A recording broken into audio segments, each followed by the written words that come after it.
اعوذ باللہ من الشیطان الرجیم بسم اللہ الرحمن الرحیم۔ جی آیت نمبر 69 سے ہم نے شروع کرنا ہے۔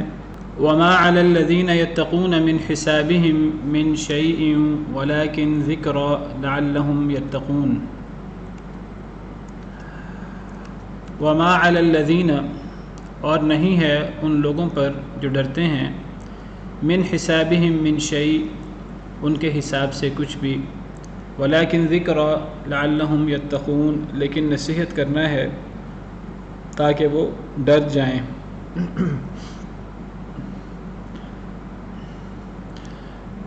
وذر الذین اتخذوا دینہم لعبا ولہوا وغرتہم الحیاۃ الدنیا، اور چھوڑ دیں ان لوگوں کو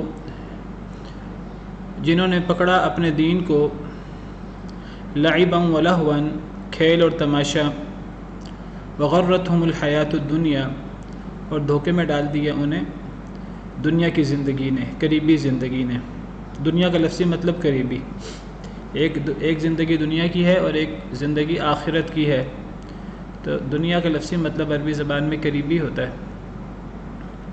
تو اے اللہ کے نبی صلی اللہ علیہ وسلم، ان لوگوں کو چھوڑ دیں، ان لوگوں سے کوئی راہ و رسم نہ رکھیں، ان لوگوں سے کوئی کام نہ رکھیں، کوئی واسطہ نہ رکھیں جن لوگوں نے اپنے دین کو کھیل اور تماشا بنا رکھا ہے اور جنہیں دنیا کی زندگی نے دھوکے میں مبتلا کر دیا ہے۔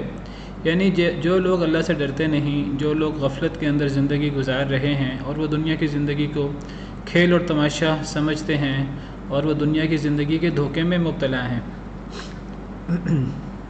اصل میں شیطان سب سے بڑا دھوکے باز ہے، اور شیطان لوگوں کو دھوکہ کیسے دیتا ہے؟ دنیا کی زندگی سے۔ تو شیطان کا سب سے بڑا حربہ دنیا کا کیا مطلب؟ کہ فوری فائدہ ہونا چاہیے، ہمیں کسی چیز کا فوری بدلہ ملنا چاہیے۔ اگر کسی چیز کا بدلہ، کسی چیز کی جزا بعد میں ہے، چاہے وہ بہت زیادہ ہی کیوں نہ ہو، وہ کہتے ہیں پتہ نہیں وہ اتنی بعد میں ہمیں وہ بدلہ ملے یا نہ ملے، ہمیں فائدہ ہو یا نہ ہو، ہمیں تو اس فائدے سے اور اس جزا سے غرض ہے جو فوری مل جائے۔ تو یہ بہت بڑا دھوکہ ہے شیطان کا، جو شیطان لوگوں کو دنیاوی زندگی میں دیتا ہے۔ وہ کہتا ہے کہ یہ جو دنیا کا مال و متاع ہے، جائز طریقے سے آ رہا ہے، ناجائز طریقے سے آ رہا ہے، لے لو، یہی سب کچھ ہے، کیونکہ یہ فوری مل رہا ہے۔ اگر ابھی یہ چیزیں نہ لیں، اگر ابھی ان سے فائدہ نہ اٹھایا، آخرت پتہ نہیں کتنی دور ہے، پتہ نہیں آتی ہے نہیں آتی، اس کا انتظار کون کرے؟ یہ دنیا بڑی میٹھی، آخرت کنے ڈٹھی، پنجابی میں محاورہ ہے۔ تو یہ دنیا کا دھوکہ ہے، شیطان جس دھوکے میں مبتلا کرتا ہے کفار کو، نافرمان و فاسق و فاجر لوگوں کو۔ فلا تغرنکم الحیاۃ الدنیا ولا یغرنکم باللہ الغرور، قرآن کریم میں ایک اور مقام پر اللہ فرماتے ہیں کہ اے لوگو، یا ایھا الناس ان وعد اللہ حق، اے لوگو اللہ کا وعدہ حق ہے، سچا ہے، چاہے وہ اخروی سعادتوں کا ہے، اخروی انعامات کا ہے۔ اگرچہ اللہ کے وعدے اخروی انعامات کے بھی ہیں، دنیاوی انعامات کے بھی ہیں، لیکن بعض دفعہ وہ کچھ دیر بعد ملتے ہیں آزمائش کے لیے۔ تو اے لوگو، اللہ کے وعدے سچے ہیں، اللہ کے وعدوں پر اعتماد رکھو۔ فلا تغرنکم الحیاۃ الدنیا، تمہیں دنیا کی زندگی دھوکے میں مبتلا نہ کر دے، وقتی فائدہ، فوری فائدہ، وہ دھوکے میں مبتلا نہ کر دے۔ ولا یغرنکم باللہ الغرور، اور تمہیں اللہ کے بارے میں سب سے بڑا دھوکے باز یعنی شیطان دھوکے میں مبتلا نہ کر دے۔ اسی طرح فرمایا کل نفس ذائقۃ الموت، ہر نفس نے موت کا ذائقہ چکھنا ہے، ہر ایک کو موت آنی ہے۔ وَإِنَّمَا تُوَفَّوْنَ أُجُورَكُمْ يَوْمَ الْقِيَامَةِ، تمہیں تمہارے بدلے قیامت کے دن مل کر رہیں گے۔ سورہ آل عمران آیت نمبر 185 ہے۔ ہر نفس فوت ہوگا اور تمہیں تمہارے بدلے پورے کے پورے ملیں گے۔ کسی نے برا کام کیا ہو اس کا بدلہ ملے گا، کسی نے اچھا کام کیا ہو اس کا بدلہ ملے گا، پورا ملے گا۔ ذرہ برابر نیکی بھی رائے گاہ نہیں جائے گی، اور ذرہ برابر گناہ وہ بھی انسان قیامت کے دن دیکھ لے گا۔ فمن زحزح عن النار، بس جو بچا لیا گیا آگ سے، وَأُدْخِلَ الْجَنَّةَ اور جنت میں داخل کر دیا گیا فقد فاز وہ کامیاب ہو گیا۔ اصل کامیابی دنیا کا فوری فائدہ نہیں ہے، یہ سب سے بڑا دھوکہ ہے دنیا کا فوری فائدہ۔ اصل کامیابی ہے آگ سے بچنا قیامت کے دن اور جنت میں داخل ہونا، یہ اصل کامیابی ہے۔ وَمَا الْحَيَاةُ الدُّنْيَا إِلَّا مَتَاعُ الْغُرُورِ، نہیں ہے دنیا کی زندگی مگر دھوکے کا سامان، یعنی یہ جو فوری فائدہ ہے یہ اصل میں سب سے بڑا دھوکہ ہے اور شیطان اس سے بڑا فائدہ اٹھاتا ہے۔ تو اے اللہ کے نبی صلی اللہ علیہ وسلم، جنہوں نے دنیا کو کھیل تماشا بنا رکھا ہے، کوئی پرواہ نہیں ہے اللہ کی اور آخرت کی، اور وہ دنیا کے دھوکے میں فوری فائدہ حاصل کرنے کے لیے دنیا کے دھوکے میں مبتلا ہیں، تو اے نبی صلی اللہ علیہ وسلم آپ ان کو چھوڑ دیجئے، آپ ان کی پرواہ نہ کریں۔ چھوڑ دیں سے مراد یہ نہیں ہے کہ آپ انہیں دعوت ہی نہ دیں، آپ ان کو سمجھائیں ہی نہ۔ چھوڑنے سے مراد یہ ہے کہ ان کی پرواہ نہ کریں، ان کے پیچھے نہ لگیں، ان جیسے نہ بنیں، اور جو ان کو اللہ نے آزمائش کے لیے دنیاوی نعمتیں دے رکھی ہیں، وہ جو نعمتیں اللہ نے ان کو دنیاوی دے رکھی ہیں آزمائش کے لیے، جو آزمائش اور عذاب ہیں ان کے لیے، ان کی پرواہ نہ کریں۔ یہ مطلب نہیں ہے ان کو دعوت ہی نہ دیں۔ وَذَكِّرْ بِهِ أَن تُبْسَلَ نَفْسٌ بِمَا كَسَبَتْ لَيْسَ لَهَا مِن دُونِ اللَّهِ وَلِيٌّ وَلَا شَفِيعٌ، اور نصیحت کیجیے اے اللہ کے نبی صلی اللہ علیہ وسلم، بِهِ اس کے ذریعے، یعنی اس قرآن کے ذریعے، ان تبسل کہیں ایسا نہ ہو کہ ہلاک کر دیا جائے، نفس جان، بما کسبت بسبب اس کے جو اس نے کمایا۔ لوگوں کو نصیحت کریں، لوگ تو تباہی کے دہانے پر، لوگ تو تباہی کے گھڑے پر کھڑے ہیں، اور لوگ آنکھیں بند کیے ہوئے ہیں، غفلت کی نیند میں ایسے ہیں کہ اب گرے تباہی کے گھڑے میں۔ تو لوگوں کو نصیحت کریں کہیں ایسا نہ ہو کہ ہلاک ہو جائے، تباہ ہو جائے کوئی جان، بما کسبت بسبب اس کے جو اس نے کمایا۔ لیس لہا من دون اللہ ولی ولا شفیع، نہیں ہے اس کے لیے یعنی اس نفس کے لیے، من دون اللہ اللہ کے علاوہ، ولی کوئی دوست، ولا شفیع اور نہ کوئی سفارشی۔ وَإِن تَعْدِلْ كُلَّ عَدْلٍ لَا يُؤْخَذْ مِنْهَا، اور اگر وہ بدلہ دینا چاہے، اگر وہ عوض دینا چاہے، فدیہ دینا چاہے، کل عدل ہر قسم کا بدلہ، یعنی قیامت کے دن، لا یؤخذ منہا نہیں لیا جائے گا اس سے۔ یعنی مطلب یہ ہے کہ تم دنیا کو سب کچھ سمجھتے ہو، دنیا کے دھوکے میں مبتلا ہو، دین کو تم نے کھیل تماشا بنا رکھا ہے، ایسے لوگوں کو اے اللہ کے نبی صلی اللہ علیہ وسلم نصیحت کریں، اصل زندگی دنیا کی نہیں ہے، اصل زندگی آخرت کی زندگی ہے۔ ان کو نصیحت کریں اس قرآن کے ساتھ، کہیں ایسا نہ ہو کہ لوگ اپنے اسی غفلت، اپنی اسی کمائی، اپنے دین کو کھیل تماشا سمجھنے کی وجہ سے، دنیا کی زندگی میں دھوکے میں مبتلا ہونے کی وجہ سے، لوگ اپنی اس بری کمائی کی وجہ سے آخرت میں ہلاک نہ ہو جائیں، تباہ نہ ہو جائیں، اپنے آپ کو ہلاکت میں نہ ڈال دیں۔ اور جس نے اپنے آپ کو ہلاکت میں ڈال دیا اپنے اعمال کی وجہ سے، کیونکہ انسان اپنے اعمال کا مرہون منت ہوتا ہے قیامت کے دن، کل نفس بما کسبت رہینہ، تو کہیں ایسا نہ ہو کہ اپنے ان برے اعمال کی وجہ سے کوئی نفس ہلاک کر دیا جائے قیامت کے دن۔ اور جو بھی شخص قیامت کے دن ہلاک ہوگا اپنے اعمال کی وجہ سے، اللہ رب العالمین کی ناراضگی کا شکار ہوگا، اللہ رب العالمین اس پر غضبناک ہوں گے۔ لیس لہا من دون اللہ ولی ولا شفیع وان تعدل کل عدل لا یؤخذ منہا، ایسے شخص کو نہ اللہ کے علاوہ کوئی دوست ہے اسے بچانے والا، نہ کوئی سفارشی ہے جو اس کی سفارش کرے، اور نہ کوئی بدلہ اگر وہ دینا چاہے، پوری دنیا سونے سے بھر کر اگر وہ آخرت میں، آخرت کے عذاب سے بچنے کے لیے، اللہ کے غضب سے بچنے کے لیے اگر وہ بدلہ دینا چاہے، پوری دنیا سونے کی بھری ہوئی، قیامت کے دن کسی کے پاس پھوٹی کوڑی بھی نہیں ہوگی۔ فرض کر لیا جائے اگر کسی کے پاس دنیا بھر کے خزانے ہوں، سونا ہیرے جواہرات ہوں، اگر وہ تمام پوری دنیا جو ہے وہ سونے کی بھر کر دے دے فدیے میں، لا یؤخذ منہا، اسے وہ فدیہ بھی نہیں لیا جائے گا۔ ان الذین کفروا وماتوا وهم کفار، تیسرے پارے کی آخری آیت ہے، بے شک وہ لوگ جنہوں نے کفر کیا اور وہ مر گئے اور اس حال میں کہ وہ کافر ہی تھے، فلن يقبل من احدهم ملء الارض ذهبا ولو افتدى به، تو اس سے زمین بھری ہوئی سونے کی وہ بھی قبول نہیں کی جائے گی اگر وہ فدیہ بھی دے دے۔ تو آخرت میں کسی کے پاس کچھ بھی نہیں ہوگا، پھوٹی کوڑی بھی نہیں ہوگی، انسان دنیا سے خالی ہاتھ جاتا ہے۔ اگر کسی کے پاس دنیا جہاں کا مال و دولت ہو، اگر وہ بھی فدیہ میں دینے کی کوشش کرے تو قبول نہیں ہوگا۔ اللہ ناراض ہیں تو پھر اللہ کے علاوہ کسی کی دوستی، کسی کی سفارش اور کوئی فدیہ کام نہیں آئے گا۔ سفارش کے بارے میں بات ہو چکی تفصیل سے کہ جب اللہ ناراض ہوں تو کسی کی سفارش، چاہے وہ کوئی ولی ہو چاہے کوئی نبی ہو، نبی کی سفارش بھی ولی کی سفارش بھی کام نہیں آ سکتی جس سے اللہ ناراض ہو۔ اللہ اگر ایک شخص کافر ہے، فاسق و فاجر ہے، اور اللہ اجازت نہیں دیتے اس کے بارے میں کہ کوئی سفارش کرے، تو کسی کی سفارش اس کافر کو، اس فاسق و فاجر کو فائدہ نہیں دے گی، کیونکہ اللہ فرماتے ہیں قُلْ لِلَّهِ الشَّفَاعَةُ جَمِيعًا، اے اللہ کے نبی صلی اللہ علیہ وسلم آپ فرما دیجئے سفارش ساری کی ساری اللہ کے اختیار میں ہے۔ اللہ اختیار رکھتے ہیں سفارش پر، جس کو چاہیں اللہ تعالیٰ سفارش کرنے کی اختیار دیں، جس کے بارے میں اللہ چاہیں سفارش کرنے کا اختیار دیں۔ اللہ کی اجازت کے بغیر سفارش نہیں ہو سکتی۔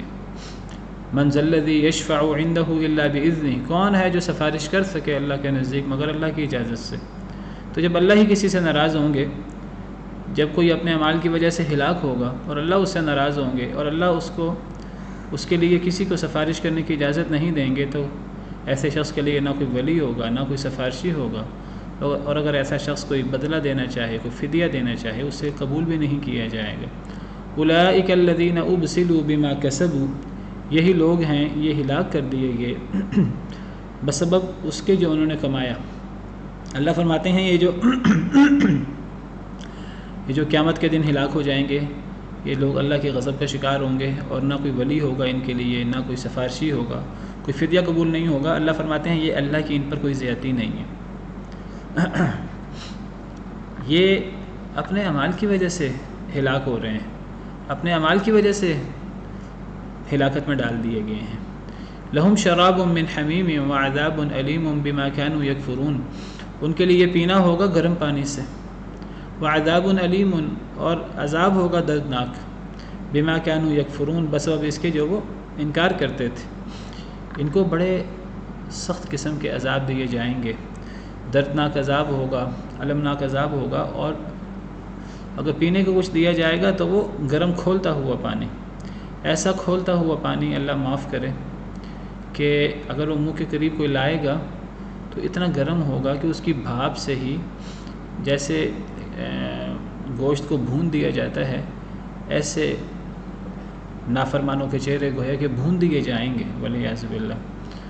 سورہ کہف میں اللہ فرماتے ہیں وَإِن يَسْتَغِيثُوا يُغَاثُوا بِمَاءٍ كَالْمُهْلِ يَشْوِي الْوُجُوهَ، اگر وہ پانی مانگیں گے، شدید پیاس لگی ہوگی، اگر وہ پانی مانگیں گے تو ان کو پانی پلایا جائے گا، لیکن ایسا پانی پلایا جائے گا انہیں کالمہل، جو مہل کی طرح ہوگا، یشوی الوجوہ، جو چہروں کو بھون کے رکھ دے گا، والعیاذ باللہ۔ صرف وہ پانی قریب ہوگا چہروں کے تو چہروں کی یہ کیفیت ہوگی۔ اس کے باوجود اتنی شدید پیاس ہوگی کافر کو، فاسق و فاجر کو، وہ اس پانی کو پیے گا، جہاں جہاں سے پانی گزرتا جائے گا والعیاذ باللہ ہر چیز کا کھانا خراب ہوتا جائے گا، ہر چیز کٹتی ہوئی جائے گی، گلتی ہوئی ہر چیز۔ وَسُقُوا مَاءً حَمِيمًا فَقَطَّعَ أَمْعَاءَهُمْ، انہیں گرم ترین پانی پلایا جائے گا جو ان کی آنتوں تک کو کاٹ کے رکھ دے گا، والعیاذ باللہ۔ اور اس پانی کو وہ لوگ اتنے پیاسے ہوں گے، اتنے گرم پانی، جو دور سے اس کی بھاپ، شدید بھاپ انہیں محسوس ہو رہی ہوگی، اور وہ ان کا جو گوشت ہے وہ بھونا جا رہا ہوگا، اس کے باوجود انہیں وہ پانی پینا پڑے گا شدید پیاس کی وجہ سے، اور وہ گھونٹ گھونٹ نہیں پئیں گے۔ اللہ تعالیٰ سورہ واقعہ میں فرماتے ہیں کہ وَإِنَّ لَهُمْ عَلَيْهَا لَشَوْبًا مِّنْ وہاں ہے کہ شرب الحیم، کہ وہ اس کو ایسے پئیں گے، فشاربون علیہ من الحمیم فشاربون شرب الحیم، کہ وہ زقوم کا درخت کا ذکر ہے وہاں، وہ بھی شدید کھولتا ہوا کھانا ہے، وہ بھی گرم ترین پانی کی طرح ایک بہت بڑا عذاب ہے۔ اس کھانے کے علاوہ انہیں گرم پانی بھی پلایا جائے گا، اور وہ اس گرم پانی کو پیاسے اونٹ کی طرح پئیں گے۔ ھذا نزلہم یوم الدین، اللہ فرماتے ہیں کہ یہ ان کی مہمان نوازی ہوگی قیامت کے دن والعیاذ باللہ۔ اور یہ صرف آگ کا عذاب نہیں ہوگا قیامت کے دن، دردناک عذاب نہیں ہوگا، یہ زقوم کا درخت یہ ایک الگ عذاب ہے، یہ کھولتا ہوا پانی پیاسے اونٹ کی طرح پینا یہ ایک الگ عذاب ہے، اور یہ صرف لوگ پئیں گے نہیں اللہ کے نافرمان، بلکہ ان کے سروں کے اوپر سے بھی انڈیلا جائے گا والعیاذ باللہ۔ یصب من فوق رؤوسہم الحمیم یصہر بہ ما فی بطونہم والجلود۔ سورہ حج میں اللہ فرماتے ہیں یصب من فوق رؤوسہم الحمیم، ان کے سروں کے اوپر سے گرم ترین پانی انڈیلا جائے گا، یصہر بہ ما فی بطونہم والجلود، اس گرم پانی کی وجہ سے جو کچھ ان کے پیٹوں میں ہے وہ جلا دیا جائے گا، اور ان کے چمڑے بھی والعیاذ باللہ۔ تو یہ جو سارے عذاب ہیں، یہ جو ساری ہلاکت ہے، یہ جو ساری تباہی ہے، والعیاذ باللہ یہ اللہ کا ظلم، اللہ کی زیادتی نہیں ہے، یہ بما کانوا یکفرون بما کسبوا، یہ ان کے اعمال کی وجہ سے ہے، ان کے اپنی کمائی کی وجہ سے ہے، اور یہ ان کے کفر کی وجہ سے ہے، بما کانوا یکفرون، بسبب اس کے جو وہ کفر کرتے تھے۔ اللہ فرمائیں کہ میں نے تمہیں دنیا میں تمہارے سامنے ساری حقیقتیں واضح کر دی تھیں، تمام عذابوں سے تمہیں ڈرا دیا تھا، ایک ایک چیز بتا دی تھی، ایک دفعہ نہیں، پھیر پھیر کر، وَلَقَدْ صَرَّفْنَا لِلنَّاسِ فِي هَذَا الْقُرْآنِ مِنْ كُلِّ مَثَلٍ، پھیر پھیر کر ایک چیز بیان کر دی تھی، کوئی پھر بھی نہ سمجھنا چاہے، کوئی پھر بھی نہ سمجھے، تو پھر لا یکلف اللہ نفسا الا وسعها لها ما کسبت وعلیہا ما اکتسبت۔ ایک انسان کے لیے ہے جو انسان اچھے اعمال کرے، اور ایک انسان کے خلاف ہے جو انسان برے اعمال کرے۔ انسان اپنی تباہی کا سامان خود کرتا ہے، اور اس میں اللہ رب العالمین کی طرف سے کوئی زیادتی نہیں ہے۔ اللہ فرماتے ہیں وما ظلمناہم ولکن کانوا انفسہم یظلمون، ہم نے ان پر کوئی ظلم نہیں کیا، وہ تو اپنے آپ پر خود ہی ظلم کرنے والے تھے۔ یہ دنیا اللہ نے معاملہ اوپن رکھا ہوا ہے، اللہ نے عذاب واضح کر دیے ہیں، اللہ نے بتا دیا ہے کہ کیا کیا سخت ترین قسم کے عذاب ہوں گے، ہر عمل کا کیا برا بدلہ ہے اللہ کے ہاں۔ اب کوئی پڑھے ہی نہ تو اس کا مسئلہ ہے، اس کی مرضی ہے، کوئی پڑھ لے عمل نہ کرے تو یہ اس کا قصور ہے۔ اللہ رب العالمین نے تو سینکڑوں طریقوں سے ہدایت کو واضح کر دیا ہے، حالانکہ اللہ کو ضرورت نہیں ہے، ضرورت ہماری ہے، فائدہ ہمارا ہے، ہم پڑھتے ہی نہیں قرآن کو، ہم سنتے ہی نہیں نبی کریم صلی اللہ علیہ وسلم کی نصیحت کو۔ نبی کریم صلی اللہ علیہ وسلم فرماتے ہیں، احادیث مبارکہ میں آتا ہے، اے لوگوں میری تمہاری مثال ایسے ہے کہ جیسے ایک گھڑا ہے، آگ ہے نیچے، تم اس آگ کے گھڑے میں تم غفلت میں پتنگوں کی طرح تم آگ کے گڑھے میں گرنا چاہتے ہو، میں تمہاری کمر سے پکڑ پکڑ کر تمہیں بچانے کی کوشش کر رہا ہوں۔ یہ کیفیت ہے ہماری غفلت کی، ہم اندھا دھند سر پٹ بھاگتے جا رہے ہیں، کچھ نہیں دیکھ رہے ہمارا خیر کیا ہے، ہمارا فائدہ کیا ہے، کیا چیز ہمارے لیے نقصان دہ ہے، کون سا عمل کرنا ہے، کون سا عمل نہیں کرنا، کیا کرنے سے اللہ ناراض ہوں گے، کیا کرنے سے اللہ راضی ہوں گے۔ کوئی انسان نہیں سوچ رہا الا ماشاء اللہ۔ تو پھر اللہ نے تو ہر حقیقت واضح کر دی ہے، اللہ نے تو ہر بات بیان کر دی ہے، اب اگر کوئی نہ سمجھے تو اس کا قصور ہے، اللہ تعالیٰ کا تو اس میں کوئی ظلم اور زیادتی نہیں ہے والعیاذ باللہ۔ قل اندعو من دون اللہ ما لا ينفعنا ولا يضرنا ونرد على اعقابنا بعد اذ هدانا اللہ۔ کہہ دیجئے اے اللہ کے نبی صلی اللہ علیہ وسلم، اندعو من دون اللہ، کیا ہم پکاریں اللہ کے علاوہ، ما اسے جو لا ينفعنا ہمیں کوئی نفع نہیں دے سکتا، ولا يضرنا اور ہمیں کوئی نقصان نہیں دے سکتا۔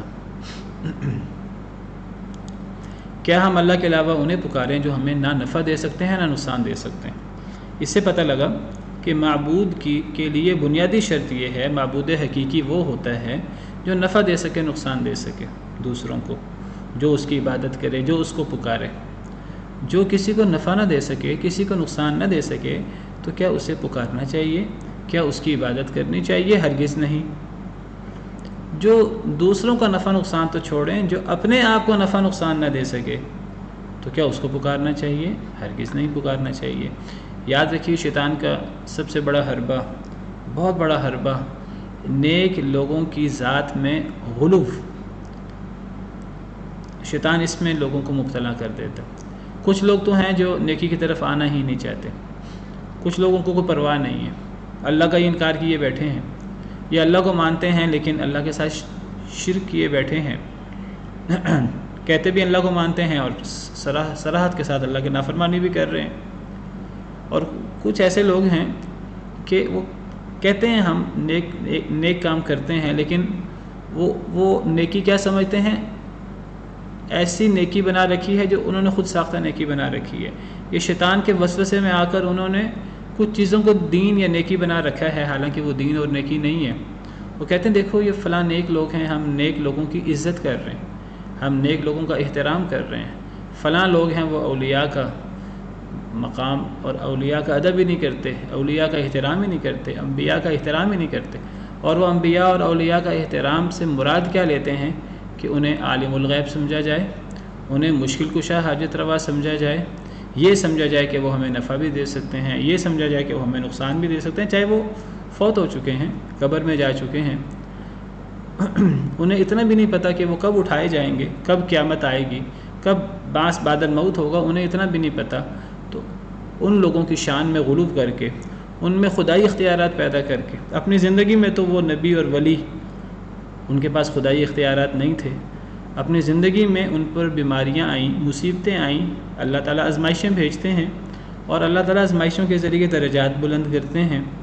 آزمائشیں آئیں، نبی خندہ پیشانی سے، ولی خندہ پیشانی سے ان مصیبتوں کو، آزمائشوں کو برداشت کرتے رہے، صبر کرتے رہے تاکہ اللہ کی طرف سے اجر ملے۔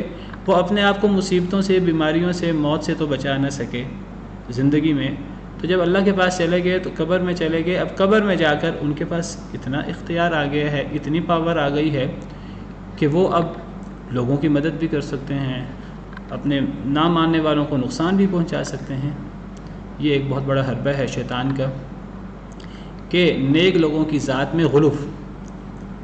اور یہ وہ بات ہے جس سے قرآن کریم میں جگہ جگہ اہل کتاب کو روکا گیا ہے۔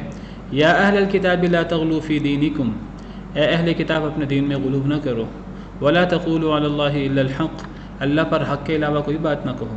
انما المسیح عیسی ابن مریم رسول اللہ، مسیح عیسیٰ بن مریم اللہ کے رسول ہیں، وہ اللہ نہیں ہیں، نہ اللہ کے بیٹے ہیں۔ یہودیوں نے حضرت عزیر علیہ السلام کو اللہ کا بیٹا بنا رکھا تھا، اللہ کا شریک بنا رکھا تھا۔ تو اسی چیز کی طرف اشارہ کیا گیا ہے۔ اے اللہ کے نبی صلی اللہ علیہ وسلم، آپ فرما دیجئے، ان مشرکین سے کہہ دیجئے کہ کتنی عجیب بات ہے، تم نے جو مشرکین حضرت ابراہیم، حضرت اسماعیل وغیرہ، لات منات عزا، جو نیک لوگوں کے بت بنا رکھے تھے، ان کی عبادت کرتے تھے، ان سے حاجتیں مانگتے تھے۔ تو اے اللہ کے نبی صلی اللہ علیہ وسلم، آپ ان سے کہہ دیجئے اندعو من دون اللہ، کیا ہم پکاریں اللہ کے علاوہ انہیں ما لا ینفعنا، جو ہمیں نفع نہ دے سکے، ولا یضرنا، اور ہمیں نقصان نہ دے سکے؟ یہ کیسے ہو سکتا ہے؟ کتنی بے وقوفی کی بات ہے۔ پکارنا ہے تو اسے پکارو جنہیں یہ نبی ولی پکارتے رہے، اللہ رب العالمین، جو نفع بھی دیتا ہے، نقصان بھی دیتا ہے۔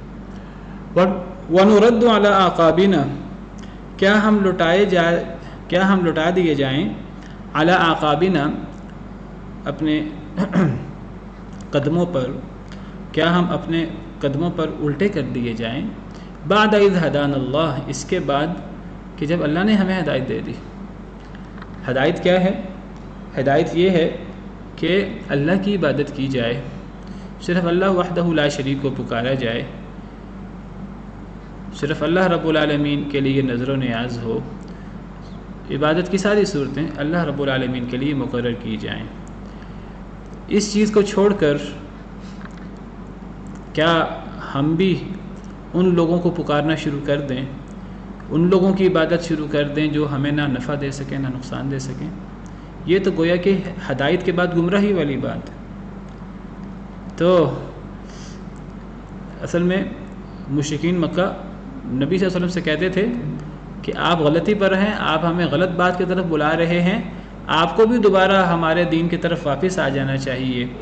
تو اللہ تعالیٰ فرما رہے ہیں نبی صلی اللہ علیہ وسلم کو کہ آپ ان سے کہہ دیجئے کہ کیا ہم اللہ کو چھوڑ کر اسے پکاریں جو ہمیں نہ نفع دے سکے نہ نقصان دے سکے، اور ہم الٹا دیے جائیں، لوٹا دیے جائیں اپنے پاؤں پر، الٹے پاؤں ہم پھیر دیے جائیں، بعد اذ ہدانا اللہ، اس کے بعد کہ اللہ نے ہمیں ہدایت دے دی ہے، اللہ نے ہمیں ان جہالتوں سے نکال دیا ہے، دوبارہ ہم ان جہالتوں میں پڑ جائیں، دوبارہ ہم تمہاری طرح ہو جائیں، گمراہیوں کا شکار ہو جائیں۔ کالذی استہوتہ الشیاطین فی الارض، مانند اس شخص کے استہوتہ الشیاطین فی الارض کہ بھلا دیا ہو شیطانوں نے اس کو فی الارض زمین میں۔ ہماری مثال، اگر ہم یہ کام کریں، تم ہم سے چاہتے ہو کہ ہم انہیں پکاریں جو ہمیں نفع نہ دے سکے، نہ نقصان دے سکے، اور ہم ہدایت کے بعد دوبارہ گمراہی کی طرف پلٹ جائیں، تو پھر ہماری مثال اس شخص کی مثال ہوگی کہ جسے شیاطین یعنی جنات زمین کے اندر پھسلا دیں، جنہیں جنات اور شیاطین زمین کے اندر رستہ بھلا دیں۔ حیران، ایسا شخص حیران پریشان ہو، اسے رستہ نہ مل رہا ہو، صحرا کے اندر، زمین کے اندر وہ رستہ بھول جائے۔ لہو اصحاب یدعونہ الی الہدی ائتنا، اس کے لیے کچھ ساتھی ہوں جو اسے پکارتے ہوں ہدایت کی طرف کہ آ جا ہمارے پاس۔ اصل میں عبارت ہے لہو اصحاب یدعونہ الی الہدی ائتنا، جب ہم ملا کر پڑھتے ہیں تو ہم پڑھتے ہیں یدعونہ الی الہدی ائتنا، اگر ہم الگ پڑھیں گے تو ہم پڑھیں گے لہو اصحاب یدعونہ الی الہدی، اور اگر اس کو ہم الگ پڑھیں گے آگے تو ہم اسے پڑھیں گے ایتنا۔ اگر ہم الہدا پہ وقف کریں گے تو الہدا پڑھیں گے، اور الگ پڑھیں گے اس کو تو ایتنا، اور اگر ہم ملا کر پڑھیں گے تو الی الہدی ائتنا۔ تو یعنی ایک شخص اللہ نے اسے ہدایت دے دی ہو، اللہ نے اسے مسلمان کر دیا ہو، اللہ نے اسے کفر و شرک سے نجات دے دی ہو، کفار کہتے ہیں وہ دوبارہ کفر کی طرف پلٹ آئے، دوبارہ وہ شرک میں مبتلا ہو جائے، تو ایسے شخص کی مثال پھر اس شخص کی طرح ہوگی جو صحرا میں ہو اور شیطان اور جنات اسے رستہ بھلا دیں، رستے سے پھسلا دیں، وہ حیران پریشان ہو، اب اسے رستہ تو مل ہی نہیں رہا، اب وہ حیران پریشان ہے۔ لہو اصحاب یدعونہ الی الہدی ائتنا، اس کے کچھ ساتھی ہوں جو اسے ہدایت کی طرف بلا رہے ہوں، ایتنا کہ آ جا ہمارے پاس، ہدایت کا رستہ یہ ہے لیکن اسے سمجھ نہ آ رہی ہو، وہ اب حیران پریشان کھڑا ہے، میں کیا کروں، کہاں جاؤں۔ یہ مثال کفار کی ہے، یہ مثال ان لوگوں کی ہے جو گمراہ ہیں، اسے کچھ ساتھی ہیں جو بلاتے ہیں ہدایت کی طرف کہ آ جا ہمارے پاس، ہم ہدایت پر ہیں، تم بھی آ جاؤ، لیکن وہ ایسے نیک ساتھیوں کی پکار سننے کی بجائے وہ حیران پریشان ہے، شیطانوں نے اسے رستہ بھلا دیا ہوا ہے، وہ اب اسے سمجھ نہیں آ رہی میں کیا کروں۔ نیک لوگ اسے بلاتے ہیں اپنی طرف ہدایت کی طرف، لیکن وہ نیک لوگوں کی آواز پر، ان کی پکار پر کان نہیں دھرتا، وہ اپنی اسی طرح حیران پریشان ہے۔ اب اس کی حیران و پریشانی، اب اس کی مشکل کیسے حل ہو سکتی ہے، اس کی ضلالت، اس کی گمراہی کیسے دور ہو سکتی ہے؟ تب بھی دور ہو سکتی ہے جب وہ نیک لوگوں کی نصیحت اور نیک لوگوں کی تذکیر پر کان دھرے، لیکن اگر وہ کان نہیں دھرے گا اسی طرح حیران پریشان رہے گا۔ لیکن اللہ فرماتے ہیں اصل بات کیا ہے، قل ان ھدی اللہ ھو الھدی، کہہ دیجئے اے اللہ کے نبی صلی اللہ علیہ وسلم، بے شک اللہ کی ہدایت وہی اصل ہدایت ہے۔ اصل بات یہ ہے کہ اللہ نے ان لوگوں کو ہدایت ہی نہیں دی، اللہ نے ان کے دلوں کو، یہ خود بھی ہدایت حاصل نہیں کرنا چاہتے تھے تو اللہ نے بھی ان کے دلوں کو ہدایت کی طرف موڑا ہی نہیں ہے۔ اصل میں اللہ نے ہی ان کے دل کو ہدایت کے لیے شرع صدر کیا ہی نہیں ہے ان کا، ورنہ اللہ جس کا شرع صدر کر دے اس کا سینہ اسلام کے لیے کھل جاتا ہے۔ فمن یرید اللہ ان یہدیہ یشرح صدرہ للاسلام، اللہ جسے ہدایت دینا چاہتے ہیں اللہ اس کے سینے کو اسلام کے لیے کھول دیتے ہیں، اور جسے اللہ ہدایت نہ دینا چاہیں اللہ اس کے سینے کو تنگ کر دیتے ہیں۔ تو اللہ فرماتے ہیں کہ یہ حیران و پریشان ہے، اس کے ساتھی اسے ہدایت کی طرف بلا رہے ہیں، یہ ان کے آواز پر کان نہیں دھرتا، یہ حیران و پریشان شیطان اور جنات کے بہکاوے میں یہ حیران و پریشان ہے، اور یہ ہدایت کی طرف کیوں نہیں آتا؟ اس لیے نہیں آتا کہ اصل میں اللہ نے بھی ہدایت نہیں دی، اصل ہدایت تو اللہ کی ہدایت ہے، اور اللہ نے اسے کیوں ہدایت نہیں دی؟ یہ ایک نیا سوال ہے۔ اس کا جواب یہ ہے کہ اللہ نے اس لیے ہدایت نہیں دی کہ یہ اللہ کی ہدایت کا طالب ہی نہیں ہے، یہ اللہ کی ہدایت کو لینا ہی نہیں چاہتا، یہ شیطانوں کے چنگل میں ہی پھنسا رہنا چاہتا ہے۔ اگر کوئی شخص اللہ کی ہدایت حاصل کرنا چاہے، کوئی اللہ کی طرف آنا چاہے، چاہے وہ بہت دور نکل چکا ہو، بہت گناہ کر چکا ہو، بہت گمراہیوں میں مبتلا ہو چکا ہو، اللہ کی طرف پلٹ کر دیکھے، اللہ سے استغفار کرنے کا سوچ کر دیکھے، پھر دیکھے کہ اللہ رب العالمین اس پر کیسے مہربان ہوتے ہیں۔ وہ جس شخص نے 100 قتل کیے تھے، 99 قتل کیے تھے، تو ایک جاہل عالم کے پاس آ گیا اور اس سے پوچھا کہ کیا میری توبہ ہو سکتی ہے؟ اس نے کہا نہیں، تمہاری توبہ کیسے ہو سکتی ہے، تم نے تو اتنے قتل کر دیے ہیں۔ اس کو بھی قتل کر دیا، 100 کی گنتی پوری کر دی، صحیح حدیث مبارک ہے۔ پھر وہ ایک اور عالم کے پاس گیا جو صحیح عالم تھا، اس سے پوچھا کیا مجھے ہدایت مل سکتی ہے؟ اس نے کہا بالکل مل سکتی ہے، اللہ سے توبہ کرو، اللہ سے استغفار کرو، لیکن اب تم اس علاقے میں، جس علاقے میں تم گناہوں میں مبتلا رہے ہو، یہاں تم رہو گے تو تمہیں اپنے گناہ یاد آئیں گے، تم اس علاقے سے نکل جاؤ، فلاں علاقے کی طرف چلا جاؤ، وہ نیک لوگوں کا علاقہ ہے۔ تو وہ شخص اس علاقے کی طرف نکل کھڑا ہوا، رستے میں فوت ہو گیا، رستے میں موت آ گئی۔ یعنی اور پھر آپ کو پتہ ہے کہ وہ نیکی کے فرشتے، برائی کے فرشتے آئے، کیا یہ جنتی ہے کہ جہنمی؟ وہ رستہ لمبا تھا جو اس نیک بستی کی طرف تھا، وہ رستہ چھوٹا تھا جو اس نے طے کیا تھا، جس بستی میں اس نے اتنے گناہ اور اتنے قتل کیے تھے۔ اللہ نے فرشتوں کو حکم دیا کہ وہ جو لمبا رستہ ہے وہ چھوٹا کر لو، اور اللہ نے پھر فرمایا کہ گویا کہ اللہ تعالیٰ نے اسے جنت کے فرشتوں کو کہا کہ تم اسے لے جاؤ۔ تو جو اللہ کی طرف آنا چاہتا ہے، چاہے وہ گمراہیوں کے انبار کے اندر موجود ہو، وہ کفر و شرک اور ہر قسم کی ضلالتوں کا شکار ہو، اللہ کی طرف کوئی آنا چاہے، وہ اللہ کی طرف پلٹ کر تو دیکھے، اللہ سے گناہوں کی معافی مانگ کر تو دیکھے۔ اللہ تعالیٰ وہ ایک قدم آتا ہے، اللہ اس کی طرف 2 قدم آتے ہیں۔ لیکن اگر ایک شخص اللہ سے ہدایت لینا ہی نہیں چاہتا تو پھر اللہ بھی اسے ہدایت نہیں دیتے، اللہ بھی اس کے سینے کو تنگ کیے رکھتے ہیں۔ وَأُمِرْنَا لِنُسْلِمَ لِرَبِّ الْعَالَمِينَ، اور ہمیں حکم دیا گیا ہے کہ ہم جھک جائیں لرب العالمین، رب العالمین کے لیے۔ ہمیں تو حکم دیا گیا ہے کہ ہم فرما بردار ہو جائیں رب العالمین کے لیے۔ وَأَنْ أَقِيمُوا الصَّلَاةَ وَاتَّقُوهُ، اور یہ کہ نماز قائم کرو اور اسی سے ڈرو۔ وَهُوَ الَّذِي إِلَيْهِ تُحْشَرُونَ، اور وہ ذات ہے الیہ تحشرون، جس کی طرف تم اکٹھے کیے جاؤ گے۔ یعنی ہمیں حکم دیا گیا ہے کہ ہم رب العالمین کے لیے مسلمان ہو جائیں، رب العالمین کے لیے جھک جائیں، رب العالمین کے لیے فرما بردار ہو جائیں، یہ بھی ہمیں حکم دیا گیا ہے۔ اور ہمیں نماز پڑھنے کا حکم دیا گیا ہے، اور ہمیں اللہ سے ڈرنے کا حکم دیا گیا ہے۔ اور اگر ہم ان احکامات پر عمل نہیں کریں گے تو کس کا نقصان کریں گے؟ اپنا نقصان کریں گے۔ کیوں؟ کیونکہ لوٹ کر تو اللہ کے پاس ہی جانا ہے۔ یا تو یہ ہو کہ جو نیک لوگ ہیں انہوں نے اللہ کے پاس جانا ہو، اور جو برے لوگ ہیں وہ اللہ کے پاس جانے سے اور وہ قیامت کے دن روز محشر اللہ کے سامنے کھڑا ہونے سے اپنے آپ کو بچا سکیں۔ انہوں نے کہیں اور جانا ہو پھر تو چلو سمجھ آتی ہے۔ اگر سب نے ہی اللہ کے پاس اکٹھا ہونا ہے، روز محشر میں اللہ کو حساب دینا ہے، تب پھر اللہ کے ان احکامات پر عمل کرنا ہوگا، اسی میں ہی خیر ہے۔ وَهُوَ الَّذِي خَلَقَ السَّمَاوَاتِ وَالْأَرْضَ بِالْحَقِّ، اور وہ ذات ہے جس نے پیدا کیا آسمانوں کو اور زمین کو حق کے ساتھ، مقصد کے ساتھ، با مقصد۔ اللہ تعالیٰ نے زمین و آسمان ایسے فضول کھیلتے ہوئے نہیں پیدا کر دیے بغیر کسی مقصد کے۔ زمین و آسمان پیدا کیے اللہ نے، اس کے اندر مخلوقات بسائیں، انسان کو پیدا کیا، جنوں کو پیدا کیا، ہدایت اتاری، یہ ایسے ہی اللہ نے اتار دی ہے۔ یہ با مقصد ہے، بہت بڑی حکمت ہے اللہ رب العالمین کے سامنے، اور پھر اللہ کی ہدایت پر عمل کرنا ہوگا۔ اگر عمل نہیں کریں گے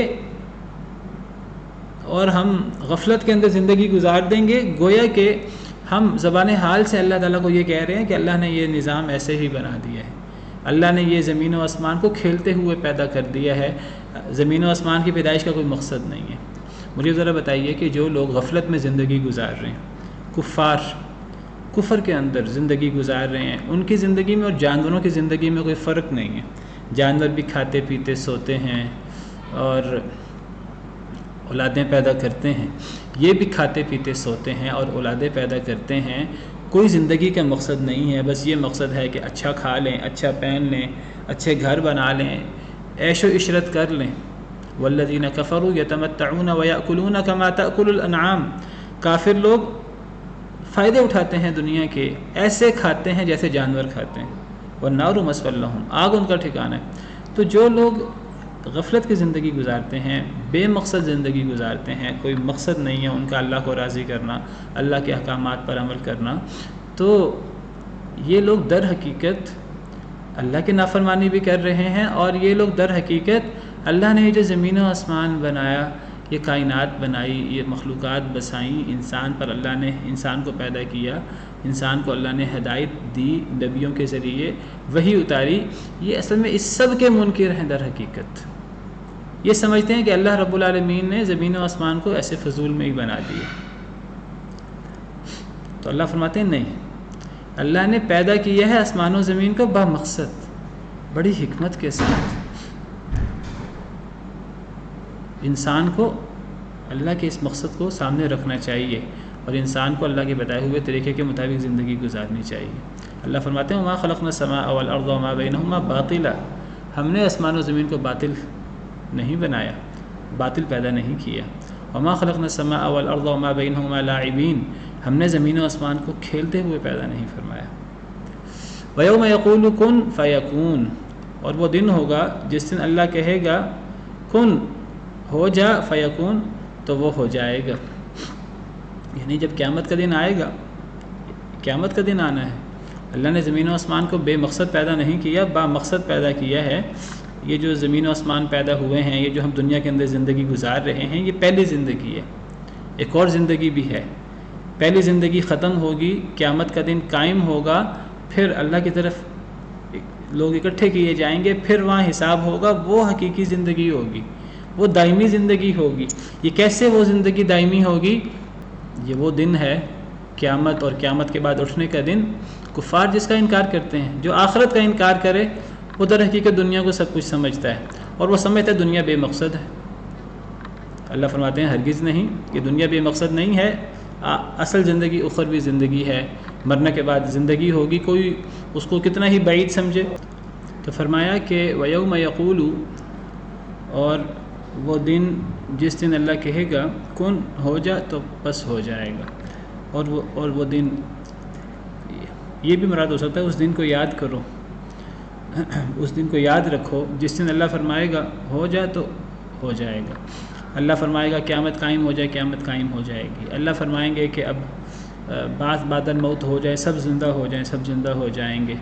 جو کچھ آخرت کے بارے میں احادیث مبارکہ میں، قرآن کریم میں آتا ہے، تو یہ کوئی بھی چیز مشکل نہیں ہے اللہ کے لیے۔ اللہ تو کن کہیں گے، ہر چیز ہو جائے گی، کوئی اس کو کتنا ہی بعید سمجھے تو سمجھے۔ قولہ الحق، اللہ کا کہنا، اللہ کا قول حق ہے، اللہ کی ساری باتیں حق ہیں، اللہ کے سارے وعدے حق ہیں، کوئی انہیں مانے یا نہ مانے۔ وَلَهُ الْمُلْكُ يَوْمَ يُنفَخُ فِي الصُّورِ، اسی کے لیے بادشاہت ہوگی، ہر قسم کی بادشاہت، ہر قسم کا اختیار۔ یوم ينفخ فی الصور، جس دن پھونکا جائے گا سور میں، جس دن سور میں پھونکا جائے گا، اس دن اللہ کے لیے ہی بادشاہت ہوگی۔ دیکھیے، یہ جو سور میں پھونکا جائے گا، یہ بعض علماء کے نزدیک 3 دفعہ سور میں پھونکا جائے گا، بعض کے نزدیک 2 دفعہ سور میں پھونکا جائے گا۔ ایک دفعہ سور میں پھونکا جائے گا تو قیامت قائم ہو جائے گی۔ سیدنا اسرافیل علیہ السلام، اللہ نے ان کو مقرر کیا ہے کہ وہ سور میں پھونکیں۔ انہوں نے سور کے ساتھ اپنا منہ لگایا ہوا ہے، تو اللہ کے انتظار میں انہوں نے گردن جھکائی ہوئی ہے۔ جب اللہ کا حکم ہو میں جو ہے وہ سور پھونک دوں اور قیامت قائم ہو جائے۔ ایک تو یہ سور پھونکا جائے گا جب قیامت قائم ہو جائے گی، اور ایک سور پھونکا جائے گا جب سب لوگ دوبارہ زندہ ہو جائیں گے۔ بعض کے نزدیک درمیان میں ایک تیسرا سور بھی ہے جب سب لوگ مدہوش ہو جائیں گے۔ بہرحال تو یہاں سور پھونکے جانے سے مراد وہ آخری سور ہے، دوسرا یا تیسرا، کہ جب بعد الموت ہوگا، جس سور پھونکے جانے سے سب لوگ جو ہیں وہ زندہ ہو جائیں گے، تو اس سور پھونکنے سے مراد میدان محشر ہے۔ یعنی اللہ کی اس اللہ کے لیے ہی بادشاہت ہوگی، صرف اللہ کی بادشاہت ہوگی، کسی اور کی بادشاہت نہیں ہوگی جس سے سور پھونکا جائے گا۔ یعنی میدان محشر میں اگر حکم چلے گا تو صرف اللہ وحدہ لا شریک کا حکم چلے گا اور کسی کا حکم نہیں چلے گا۔ اصل میں قرآن کریم میں کئی جگہ آتا ہے کہ قیامت کے دن صرف اللہ کی بادشاہت ہوگی، جس طرح مالک یوم الدین سورہ فاتحہ میں، اور جس طرح اور بھی کئی مقامات پر لمن الملک اليوم، آج کے دن کس کی بادشاہت ہے، کوئی جواب نہیں دے گا۔ اللہ فرمائیں گے للہ الواحد القہار، صرف ایک اللہ کے لیے جو اکیلا ہے، جو قہر کرنے والا ہے۔ اور سورہ انفطار میں آخر میں کہ یوم لا تملک نفس لنفس شیئا، جس دن کوئی نفس کسی نفس کے لیے کوئی اختیار نہیں رکھے گا، والامر یومئذ للہ، سارا کا سارا حکم اس دن اللہ رب العالمین کے لیے ہوگا۔ تو قیامت کے دن میدان معاشر میں اگر حکم چلے گا تو اللہ کا چلے گا، صرف اللہ کی بادشاہت ہوگی۔ کیا دنیا میں کسی اور کی بادشاہت ہے؟ دنیا میں بھی صرف اللہ کی بادشاہت ہے، قیامت کے دن بھی صرف اللہ کی بادشاہت ہے۔ بس فرق یہ ہے کہ دنیا چونکہ اس میں آزمائش ہے، اللہ آزمائش کے لیے کسی کو اقتدار دے دیتے ہیں، وہ سمجھتا ہے میں بڑا بادشاہ ہوں، وہ اپنے آپ کو ہی رب سمجھنا شروع کر دیتا ہے، وہ اپنے آپ کو جابر، سرکش، متکبر سمجھنا شروع کر دیتا ہے۔ تو آخرت میں تو کوئی اپنے آپ کو جابر اور سرکش اور طاقتور سمجھے گا بھی نہیں، دنیا میں تو مغالطہ ہو جاتا ہے۔